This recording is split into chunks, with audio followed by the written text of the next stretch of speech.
Good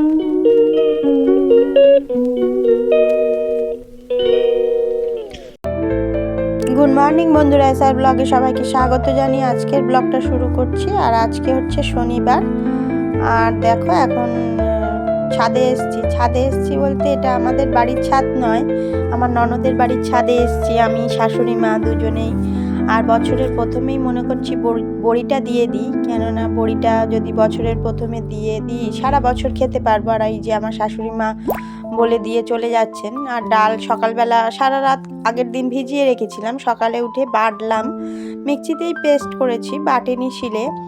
আর শাশুড়ি মা একটু ওই যে ফেনিয়ে দিতে হয়, যেটা ডালটা ফেনিয়ে ভালো করে দিলে ওইটা ভালো হয়, ওই জন্য শাশুড়ি মাকে ডেকে নিয়ে এসেছিলাম। ননদের বাড়ির ছাদে বড়িটা দেয়া হবে। আর ওই যে পাশের বাড়ির দেবার্ঘ এসেছে, আর আমার ছোট মেয়েও এসেছে, ওদের স্কুল ছুটি চলছে, ওই জন্য এখন এসেছে। এই বড়িটা এখানে দাঁড়াতে হবে, একটু কাকটাক যদি আসে ওগুলো তাড়াতে হবে, ওই জন্য ওদেরকেও নিয়ে এসেছিলাম।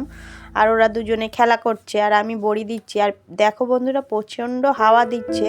আর আজকে রোদটাও একটু কড়াই ছিল, খুব ভালোই ছিল।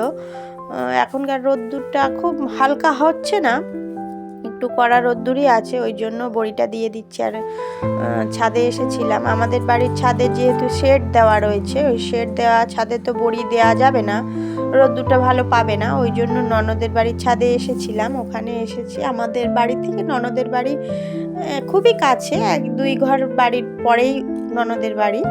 আর এখন এসেছি ওখানেই ছাদে বড়িটা দেব। আর বড়িটা দিতে অনেকটাই সময় লেগেছিল, বেশি বড়ি নয়, 500 ডালের বড়িটা দিয়ে নেব। সারা বছর রেখে দিলে সারা বছর খাওয়া যাবে, ওই জন্য বড়িটা এই যে দেখো প্রায় অনেকটা বড়ি দেয়া হয়ে গেছে। আর প্রচণ্ড রোদ্দুর তো, বসে রয়েছি।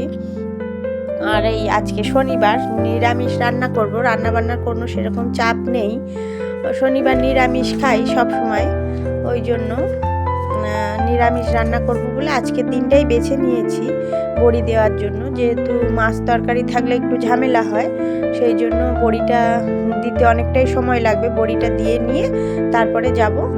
আর আজকে সকালের রান্নাটা সেরকম কিছুই করিনি, একটু তরকারি করেছিলাম আর মুড়ি দিয়ে সবাই খেয়ে নিয়েছে। কেননা সকালে যদি রান্নার ঝামেলা করতে যাই তাহলে অনেকটাই বেলা হয়ে যাবে, ওই জন্য বাঁধাকপির তরকারি করেছিলাম, ওই দিয়ে মুড়ি দিয়ে সবাই খেয়ে নিয়েছে। সবাইকে দিয়ে এসেছিলাম, খাওয়ার দিয়ে এসেছিলাম, দিয়ে এসে আমি বড়িটা দিতে এসেছি। আর অনেকটা সময় দেখো এই যে প্রায় শেষ হয়ে এসেছে বড়িটা, আর অল্প কিছু আছে। আর ওরা দুজনে খেলা করছে, কিন্তু বারে বারে এই বড়ির এইখানেই চলে আসছিল। অল্প কিছু বড়ি বাকি রয়েছে, আর সমস্ত হয়ে গেছে। দেখো এখন অনেকটা সময় বসে থাকতে হচ্ছে তো রোদ্দুরে, একটু কষ্টই হচ্ছিল। আর যেহেতু আমি একাই দিচ্ছিলাম, শাশুড়ি মা নেই, ননদও নেই, কেউ নেই, সেই জন্য একটু কষ্টই হচ্ছিল অনেকটা সময়, যেহেতু বসে বসে বড়িটা দিতে হচ্ছে। আর এই যে প্রথম বড়ি দুটো বড় বড় দিয়েছিলাম, দেওয়ার পরে তারপরে সবগুলো ছোট ছোট করে দিয়েছি।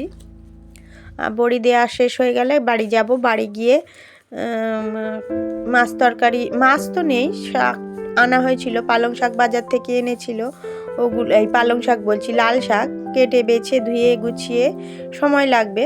আর এই যে দেখো বন্ধুরা, এখন বাড়িতে চলে এসেছি, শাক আমি কেটে নিয়েছি আর স্নান করে ঝপ করে চলে এসেছি। আর বাড়িতে একটু মূলো শাকও ছিল, এই যে দেখো ছোট্ট ছোট্ট করে কুচিয়ে নিয়েছি। আর এই যে কাঁচকলাটা ভাজবো। আর ঝপ করে স্নান সেরে পুজোটা দিয়ে নিয়েই আমি চলে এসেছি রান্নায়। স্নান সেরে পুজো দিয়ে নিয়ে, আর আজকে রান্না হবে ফুলকপি আলু দিয়ে তরকারি, গাজর ফুলকপি আলু এই যে কেটে রেখেছি, আর শাক ভাজা, লাল শাক মূলো শাকটা কেউ খায় না, বাচ্চারা তো মোটেই খাবে না, ওই জন্য আমি মূলো শাকটা শুধু শ্বশুরমশাই আর শাশুড়ি মায়ের জন্য রান্না করব, একটু আলু দিয়ে ভেজে রান্না করব। আর লাল শাকটা বাচ্চারাও খায়, সবাই খায়, ওই জন্য 2 রকম শাক, যেহেতু মূলো শাকটা ওনারা খায় আমরা খাবো না, ওই জন্য 2 রকমই শাক রান্না হবে। আর ফুলকপি আলুর তরকারি হবে, এছাড়া আর কিছুই হবে না। আর কলা আছে, বড় মেয়ে একটু কলা ভাজা খেতে ভালোবাসে, মানে গোল গোল চাকা চাকা যে কলা ভাজাগুলো হয়, ওই কলা ভাজাটাও খেতে ভালোবাসে, ওই জন্য কলাটাও ছিল বাড়িতে, ওইটাও ভেজে নেব। তাহলে দেখো বন্ধুরা, এখন রান্নাটা ঝপঝপ করে শেষ করে নিই, তারপরে দেখা হচ্ছে। এই যে দেখো বন্ধুরা, আমাদের রান্না বান্না কমপ্লিট হয়ে গেছে। শাক ভাজা আজকের মেনুতে আছে, লাল শাক ভাজা, মূলো শাক ভাজা, আর কাঁচকলা ভাজা, আর ফুলকপি আলু তরকারি। এই যে